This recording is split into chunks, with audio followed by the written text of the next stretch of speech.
Welcome to this recording where you're going to listen to insightful moments recorded during live coaching sessions with my clients who come from diverse professional backgrounds. And if you like what you hear today, please share it with your friends and colleagues.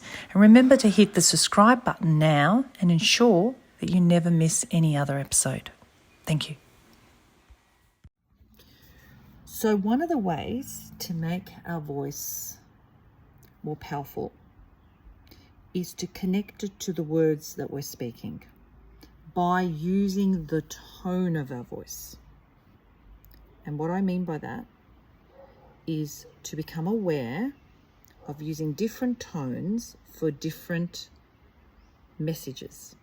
So if I'm asking a question, something simply, I would lift my pitch. Are you coming tomorrow? My pitch goes up. I'm asking a question.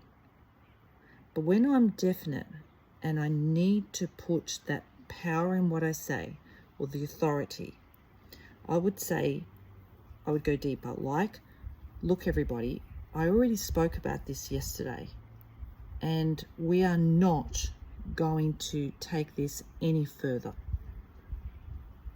Do we understand? So I just went down, and then I went up. I'm using these inflections or intonation to create a feeling in what I say, so then my message is understood better. Now, when I do this with awareness, I become more connected to my words and I'm feeling it in my body more.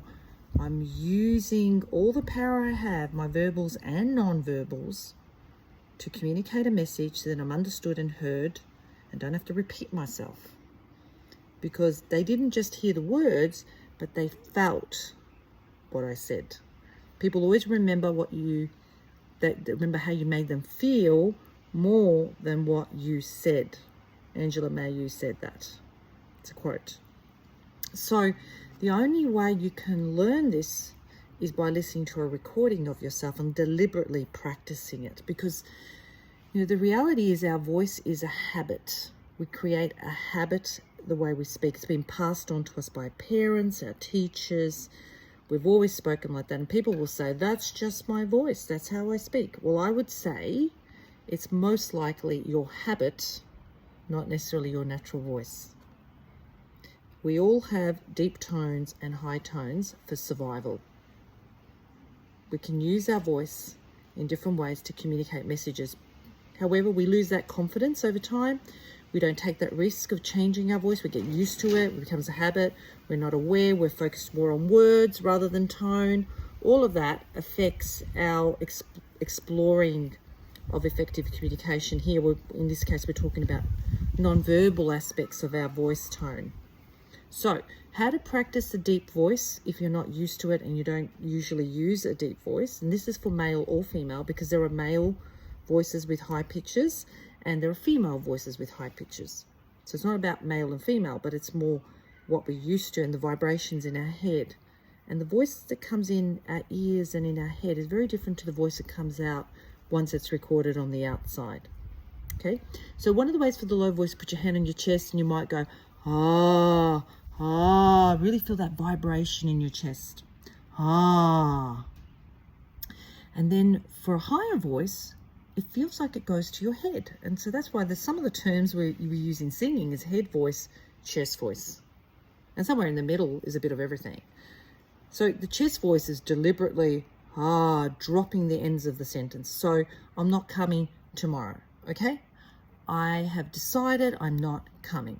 Maybe I might think about coming later, next week, but not today.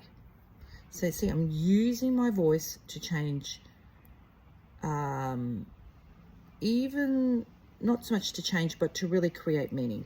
So you feel the vibrations in your chest. No. You can say words like no, because the sense of the word no goes deep. No. But yes goes up. Or hi goes up. Goodbye goes down. You see? So some words actually carry kind of like the tone that you probably need to use to say those words. So you practice, you record yourself, you experiment it with your family, or let's say in your personal relationships before you do it in your professional relationships, and then you slow down when you speak enough to concentrate on this. Using a sense of a full stop means the deep tone. But if you don't use a full stop, it sounds like there's another word coming, like and something else, right? So concluding, like the end of the full stop, the voice goes down. Start of the sentence, the voice goes up. Thank you for listening to this recording. I hope it has helped you. Please remember to subscribe to this channel. I'll see you next time.